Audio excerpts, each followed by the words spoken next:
একজনকে মারতে কতগুলো গুলি লাগে স্যার, এমন শিরোনামের সংবাদ দেখেছেন অনেকেই। এক পুলিশ কর্মকর্তা হাসপাতালে তার ছেলের গুলিবিদ্ধ ছিন্ন ভিন্ন দেহ দেখার পর ফোনে তার ঊর্ধ্বতন কর্মকর্তাকে এমন প্রশ্নই করেছিলেন। গণ অভ্যুত্থানে সরকার পতনের পরও পুলিশ কর্মকর্তা হয়েও সেই হতভাগা পিতা এখন ঘুরছেন বিচারের আশায়। এখনো এই হত্যার ঘটনায় কোনো মামলা নেয়নি আদালত। বিস্তারিত জানাচ্ছেন মাসুদ আলা বলি। সময়টা ২০ জুলাই, স্থান যাত্রাবাড়ির পূর্ব রসুলপুর। নিরস্ত্র একজন আন্দোলনকারীকে এভাবেই গুলিবিদ্ধ করে ডিবি পুলিশের একজন কনস্টেবল। সেদিন সকাল থেকেই শনির আখড়া দখলে রাখে ছাত্র জনতা। মানুষের এমন স্বতঃস্ফূর্ত আন্দোলন দেখে সরে আসে সেনাবাহিনীর সদস্যরা, কিন্তু ডিবি পুলিশের একজন এডিসি নির্বিচারে গুলি চালাতে তার সহকর্মীদের নির্দেশ দেন। এরপর সড়ক থেকে গলিপথ সবখানে পুলিশ নির্বিচারে গুলি করে হামলাও। বাদ যায়নি শিশুরাও। পুরো ঘটনা ধরা পড়ে নিউজ 24-এর ক্যামেরায়। ভিডিওতে দেখা যায় রক্তাক্ত একজন কিশোর একটি চায়ের দোকানের সামনে থেকে পালানোর চেষ্টা করছে, কিন্তু পায়ে গুলি লাগায় তিনি হাঁটতে না পারায় তার বন্ধু সাহায্যের জন্য এগিয়ে আসে। যদিও পুলিশের বাধায় তিনি ব্যর্থ হন।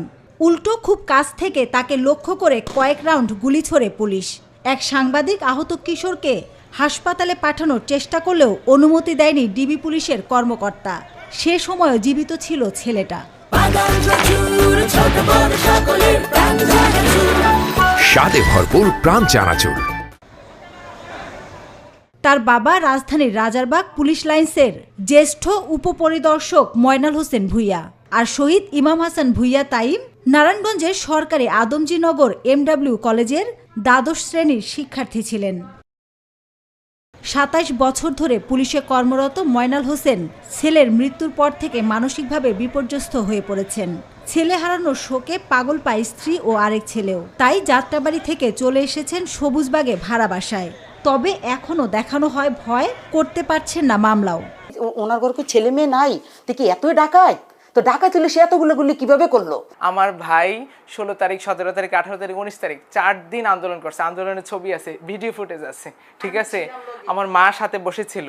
সো আমি সমন্বয়ক ভাইদেরকে তাদের কাছে সাহায্য প্রার্থনা করতেছি। আমরা পুলিশ পরিবারের হয়ে যদি আমরাই বিচার না পাই, তাহলে সাধারণ পাবলিক কোথায় যাবে, কার কাছে যাবে?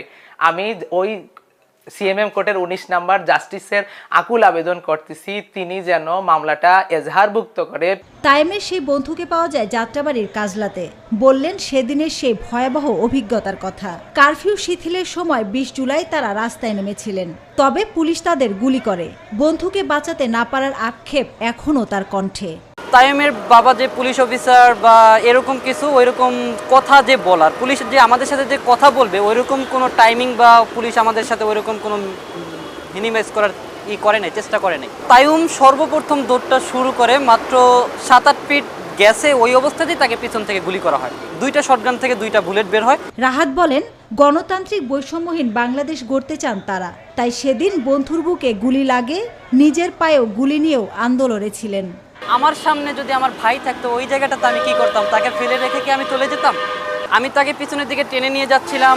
টেনে নিয়ে যেতে যেতে দেখলাম যে পুলিশ আবারও ফায়ার করতেছে। তাই ওই একটা ফায়ার এসে আমার পায়ে লাগে, পাটা ঝাঁঝরা হয়ে যায়। হসপিটালে থাকার কোনো সুযোগ হয় না, যেহেতু তাৎক্ষণিক চিকিৎসা করে বাসায় পাঠিয়ে দেওয়া হয়েছিল। তাই পুলিশের হ্যারাসমেন্ট ছিল, বাসা থেকে নিয়ে যাওয়ার চেষ্টাও করছিল। রাহাতের পা এখনও ঠিকঠাক সারেনি। অপারেশনের পর কিছুদিন গ্রামের বাড়িতে ছিলেন। পরিবারের বড় সন্তান, তাই এভাবেই ফিরতে হয়েছে কাজে। মাসুদ আলা বনি, নিউজ 24, ঢাকা।